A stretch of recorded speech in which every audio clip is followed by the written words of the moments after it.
AP TET మరియు డిఎస్సిలో తెలుగులో ముఖ్యంగా అలంకారాల మీద 1 లేదా 2 ప్రశ్నలు వస్తాయి. అందులో అలంకారాలు టాపిక్. ఈ అలంకారాలని అలం అనగా భూషణం, అలం అనగా భూషణం, వాక్యానికి అందాన్ని ఇచ్చేదాన్ని అలంకారాలు అంటాం. ఈ అలంకారాలని సర్వస్వం రచించినది రుయకుడు. కావ్యాలంకార సంగ్రహం గ్రంథకర్త రామరాజు భూషుడు, ఇతన్నే భట్టుమూర్తి అని కూడా అంటారు. తెలుగులో తొలి అలంకార శాస్త్ర గ్రంథం రాసిన వాడు విండుకోట పెద్దన్న. ఇందును 15వ శతాబ్దంలో రాశాడు. దీన్నే కావ్యాలంకార చూడమని అంటాం. ఏమంటాం? కావ్యాలంకార చూడమని అంటాం. ఇప్పుడు ప్రధానంగా అలంకారాలు 2 రకాలు. అవి శబ్దాలంకారాలు, అర్థాలంకారాలు. శబ్దాలంకారాలు మనం తీసుకున్న టాపిక్ ఏంది? శబ్దాలంకారాలు. శబ్దం ప్రధానంగా కావ్యానికి అందాన్ని ఇచ్చేవి.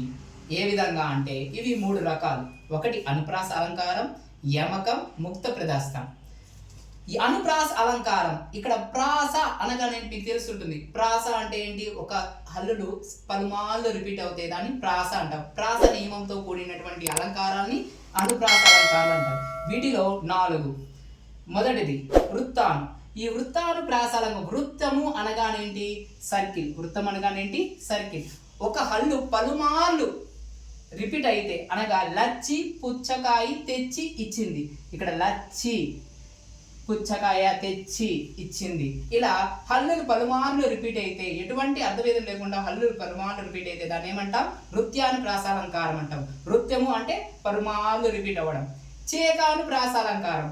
చేకాను ప్రాసాలంకారం అంటే అర్థభేదంతో కూడిన హల్లులు జంటగా రావడం. ఇక్కడ చూడండి, అరటి తొక్క తొక్క రాదు. ఇక్కడ అరటి తొక్క, మొదట్లో అరటి తొక్క అనగా అరటి యొక్క తొక్క. తొక్క రాదు అంటే తొక్కకూడదు, అంటే పక్క పక్కనే వస్తూ అర్థభేదంతో ఇస్తుంది కాబట్టి దీన్ని ఏమంటాం? చేకాను ప్రాసాలంకారం.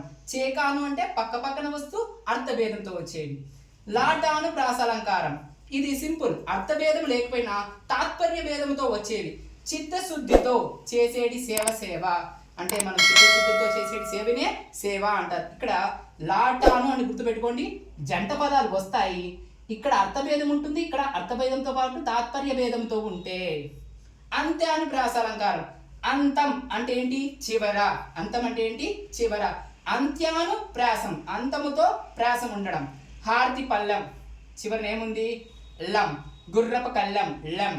తల్లుపు గొల్లం, లెం. అంటే చివరన ఏవైతే ఎండ్ అవుతున్నాయో వాటిని అలాగే ప్రాసంతో ఉంటే దాన్ని ఏమంటాం? అంత్యాను ప్రాసం. అంతము అంటే చివరన. అలాగే యమకం. ఇంకా ప్రధానంగా ఉండేది ఏంటి? యమకం. యమకం అంటే అర్థభేదము మరియు తాత్పర్య భేదం కాకుండా జంట పదాలతో వేరువేరుగా వచ్చేది. ఓ హారిక, జో హారిక. ఓ హారిక, ఇక్కడ ఒక అమ్మాయిని జో హారిక అంటే ఏంటి? నీకు దండం అని సంబోధనగా చెప్పేది. నెక్స్ట్ ముక్తం. ముక్తం అంటే వదలటం. ముక్తం అంటే ఏంటి? వదలటం. మనం ముక్తి పొందడం అంటే ఏంటి? మనం ఈ శ్వాస నుండి వేరే శ్వాసకు వెళ్ళడం. ఇలాగా ముక్త పద, ముక్త పదగా ఏదైతే వదులుతున్నామో దానితో మళ్ళీ ప్రారంభించడం. ఇక్కడ చూడండి, గోదావరి గట్టు, గట్టు మీద చెట్టు, చెట్టు మీద పిట్ట. ఇక్కడ దేనితో మనము వదులుతున్నామో దానితో మళ్ళీ స్టార్ట్ చేస్తున్నాం, మళ్ళీ దేనితో వదులుతున్నామో మళ్ళీ దాంతో, ఇలా ఏదైతే చివరితో వస్తుందో దానితో మళ్ళీ ప్రారంభించేదాన్ని ముక్త పదగ్రస్తము అంటాం. దీనికి ఉదాహరణగా చాలా ఉదాహరణలు ఉన్నాయి. మనం ప్రధానంగా చెప్పడానికి 2 ఉదాహరణలు తీస్తున్నాం. ఓకేనా? Thank you. రెండవది అర్థాలంకారాలని చెప్పడానికి నా 2వ పార్ట్లో చూడండి. మీకు సులభమైన పద్ధతిలో సింపుల్గా అర్థం చేసుకుంటూ ఏపీ టెట్ మరియు డిఎస్సికి ఉపయోగపడినటువంటి అలంకారాలు మరో కొన్ని వీడియోస్ పెడతాను. శబ్దాలంకారాల్లో విభేదాలు ఎలా ఉంటాయి అనేది వివరిస్తున్నాం. గుర్తుపెట్టుకోండి, చేకాను ప్రాసానికి యమకానికి చిన్న తేడా ఉంది. ఆ చిన్న తేడాన్ని గమనిస్తే మీకు అలంకారాల పైన స్పష్టత వస్తుంది. అది ఏదో చూడండి. అర్థభేదంతో కూడిన పదాలు వెంటనే వస్తే అది చేకాను ప్రాసం అవుతుంది. కొద్దిగా విరామం పాటించి వస్తే అది యమకం అవుతుంది. ఏ విధంగా అంటే ఉదాహరణకి ఇక్కడ చూడండి, కాలు కాలవలోకి జారింది. కాలు కాలువలోకి అంటే జంట పదాలు పక్క పక్కనే వచ్చింది. మొదటిది కాలు అంటే మన లెగ్, కాలువ అంటే కెనల్, లోకి జారింది అంటే ఇది చేకాన ప్రాసం. అదే కాలువలోకి కాలు జారింది అంటే ఇది యమకం అవుతుంది. ఇది బాగా గుర్తుపెట్టించుకోవాలి. కాలు కాలువలోకి జారింది, జంట పదాలు పక్క పక్కనే వచ్చాయి, ఇది చేకాన ప్రాసం అంటే అర్థభేదం కూడా ఉంది. ఇక్కడ కాలువలోకి కాలు జారింది, ఇక్కడ విరామం తీసుకుంది కాబట్టి ఇదేమవుతుంది? యమకం అవుతుంది. ఇది బాగా గుర్తుపెట్టుకోవాలి పాయింట్. నెక్స్ట్, ధ్వని అనుకరణ శబ్దాలు వచ్చినప్పుడు అది చేకానుప్రాస అలంకారం అవుతుందని చాలా మంది అనుకుంటారు. అది చేకానుప్రాసం కాదు, నృత్యానుప్రాస అలంకారం అవుతుంది. ఏ విధంగా అంటే, అతను కోపంతో పండ్లను పటపటమని కొరికెను. ఇక్కడ పటపట అర్థభేదం లేదు, పటపట అని పక్కనే వచ్చాయి కానీ ఎటువంటి అర్థభేదం లేదు. అర్థభేదం వస్తేనే దాన్ని ఏమంటాము? చేకానుప్రాస అలంకారం అంటాం.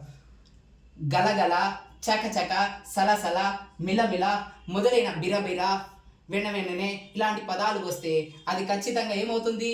నృత్యానుప్రాస అలంకారం అవుతుంది. ఇటువంటి శబ్దాలంకారాన్ని ఇంకో బిట్ ఏంటంటే, శబ్దాలంకారానికి ప్రియుడిగా పోలించేవాడు ఎవరంటే బమ్మెర పోతన్న. ఇతడు పలికేది భాగవతం అంట, పలికించేది భాగవతం అంట, పలికేది